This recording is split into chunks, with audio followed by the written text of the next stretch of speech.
Hi everyone, welcome to our YouTube channel keep it simple. आज के video में हम बात करेंगे यूएस फेडरल रिजर्व की, जिन्होंने इन्फ्लेशन से बचने के लिए यूएस में एक बार फिर से 0.75% से रेट को बढ़ा दिया है।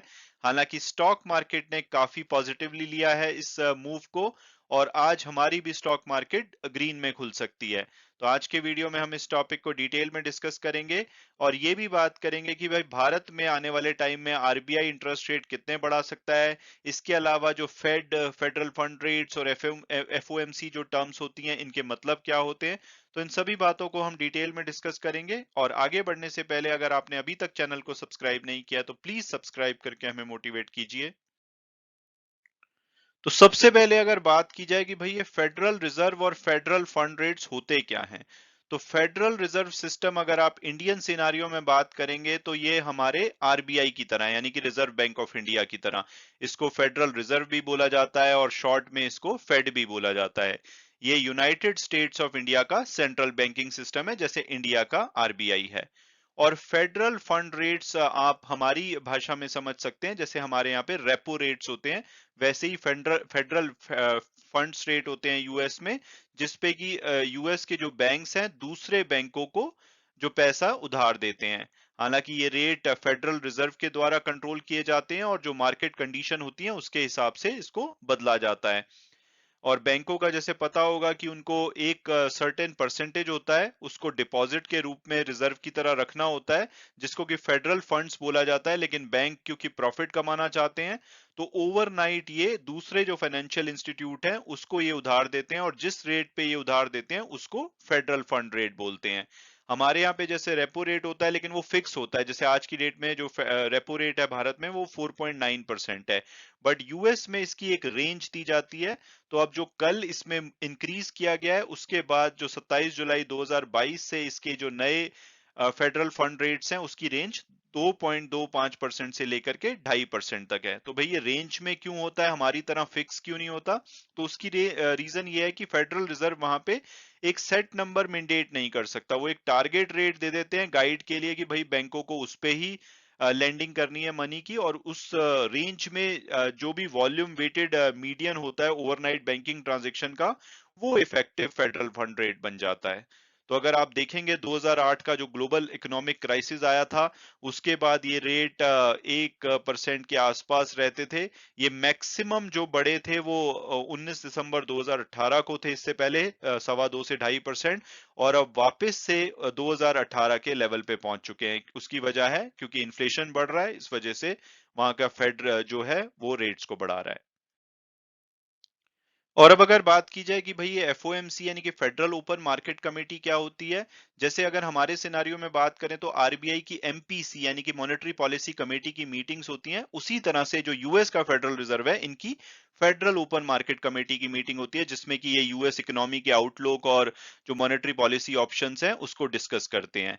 ये मीटिंग साल में 8 बार होती है, और अगर 2022 का स्केड्यूल देखें तो आप ये सभी डेट्स देख सकते हैं। तो जो कल मीटिंग खत्म हुई है 26 जुलाई और 27 जुलाई वाली मीटिंग थी, और जो अगली मीटिंग है वो 20 सितंबर और 21 सितंबर को होगी। अगर कोई अनयूजुअल इवेंट नहीं हो जाता और अनस्केड्यूल्ड मीटिंग नहीं की जाती, तो अगली बार आप 21 सितंबर के बाद सुनेंगे कि भाई इसमें रेट रिवाइज किए गए हैं या नहीं।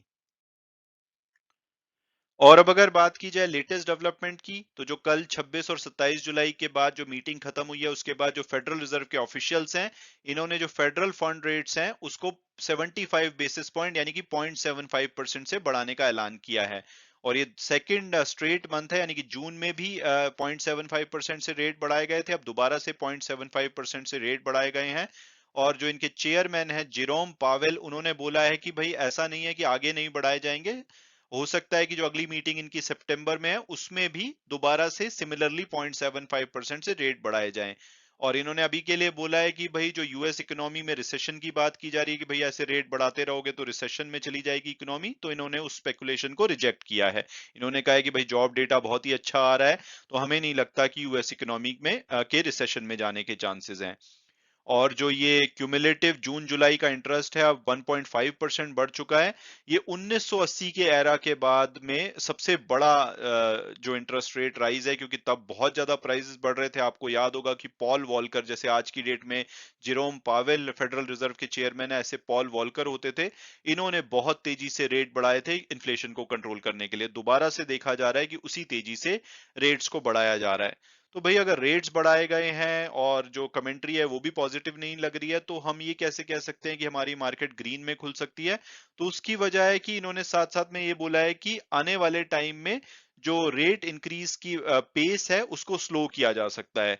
और जो ऑफिशियल्स हैं, ऐसा नहीं है कि भाई अगले जो मीटिंग है उसमें कितना रेट करेंगे अभी से बता देंगे। ये उस टाइम पे सिचुएशन देखेंगे, डेटा देखेंगे, उसके बेसिस पे ही मीटिंग टू मीटिंग डिसाइड करेंगे कि कितने रेट बढ़ाने हैं। तो इस स्टेटमेंट को जो स्टॉक मार्केट है उन्होंने काफी पॉजिटिव लिया है, और यूएस जो स्टॉक्स है उन्होंने रैली किया है। अगर आप देखेंगे तीनों जो उनके मेन इंडेक्स हैं, डो 30 हो, S&P 500 हो, नास्डैक कंपोजिट हो, इसमें भारी इंक्रीज देखा गया है।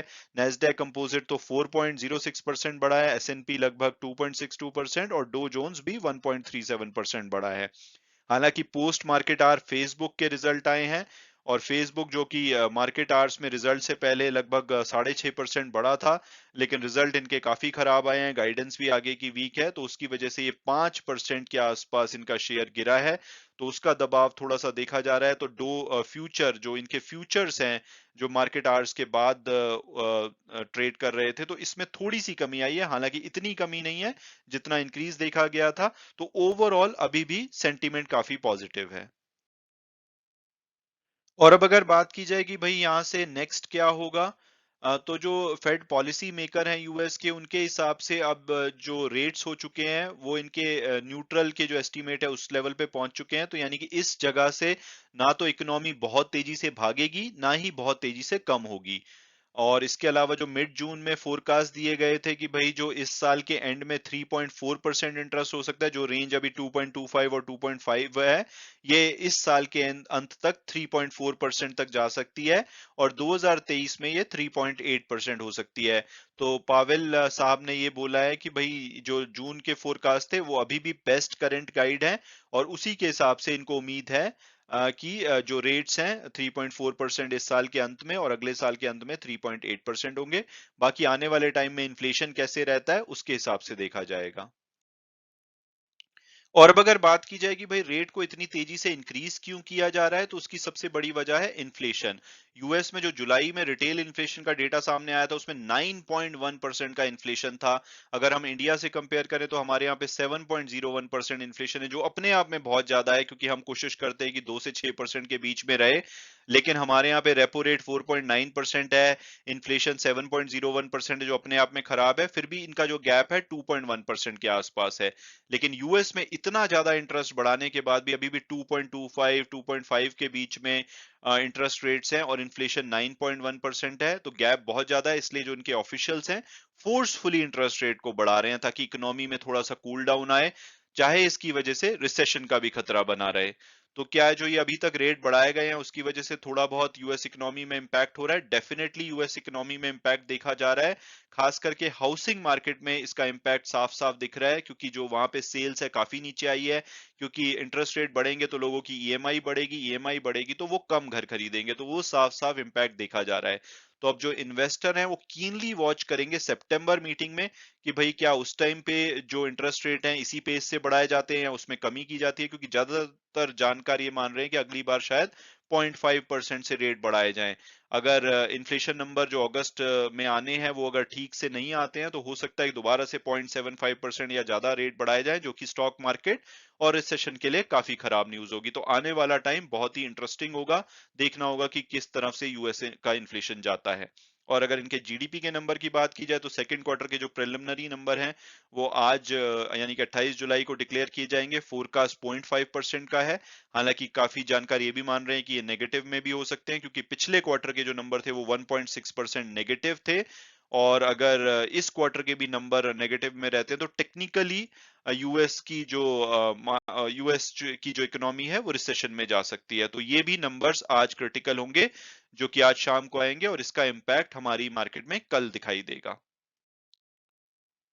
और अब अगर आने वाले दिनों में कुछ की डेट्स की बात की जाए, तो यूएस के जो ग्रॉस डोमेस्टिक प्रोडक्ट यानी जीडीपी का जो डेटा है वो आज शाम को 6 बजे रिलीज किया जाएगा, जिसका कि इम्पैक्ट कल हमारी मार्केट में दिखेगा।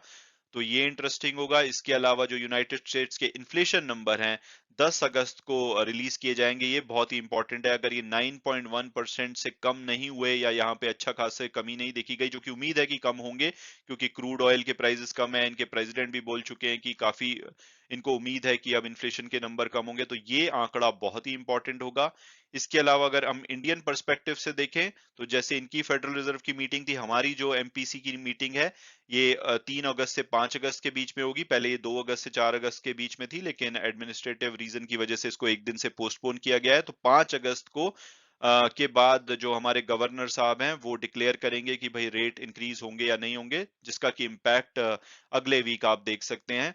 और इसमें हम कितने रेट्स बढ़ा सकते हैं, तो इसमें जैसे मिंट और एनडीटीवी का आर्टिकल है, यहाँ पे बोला जा रहा है कि 0.35% से हमारे जो रेट्स हैं बढ़ाए जा सकते हैं। इससे पहले मई में 0.4% से बढ़ाए गए थे, जून में 0.5% से। तो अभी उम्मीद है 0.35% से। हालांकि बिजनेस स्टैंडर्ड का आर्टिकल में ये लिखा गया है कि 0.25 से 0.5 के बीच में रह सकता है। तो अगर ये रेट्स ज्यादा बढ़ाए जाते हैं तो स्टॉक मार्केट के लिए नेगेटिव होगा, लेकिन अगर इसमें थोड़ी कमी आती है तो स्टॉक मार्केट इसको पॉजिटिव लेगी। और अगर हम अपने इन्फ्लेशन की बात करें, हमारा जो 7.01% इन्फ्लेशन था लास्ट जो रिलीज किया गया था, हमारे जो अगले नंबर है वो 12 अगस्त को आएंगे। तो ये डेटा भी इंपॉर्टेंट होगा। उम्मीद की जा रही है कि जैसे क्रूड ऑयल के प्राइसेस ग्लोबली कम हो रहे हैं, तो शायद हमारा भी इन्फ्लेशन का नंबर बेटर आए। और अब अगर बात की जाए कि भाई आज की मार्केट कैसी खुल सकती है हमारे यहाँ पे, तो जैसे कल यूएस मार्केट में अगर देखा जाए तो काफी अच्छा मूव देखा गया है, चाहे इनका नैस्डैक कंपोजिट हो या डो जोन्स हो। खासकर जो टेक्नोलॉजी वाली कंपनी है वहां पे काफी अच्छा मूव देखा गया है। हालांकि फेसबुक के रिजल्ट वीक होने की वजह से जो इनके फ्यूचर्स हैं वो थोड़े से नेगेटिव है। हालांकि ओवरऑल पॉजिटिव है, क्योंकि अगर आप सिंगापुर निफ्टी को देखेंगे तो ये 113 पॉइंट ऊपर था जब ये लास्ट क्लोज हुआ था। हालांकि अभी 6:30 बजे नहीं है इंडिया में, जब 6:30 बजेंगे तो उस टाइम पे देखना होगा कि ये कितना मूव करता है। बट मुझे पूरी उम्मीद है कि ये 16,750 से 16,800 के बीच में हमारी मार्केट खुलनी चाहिए।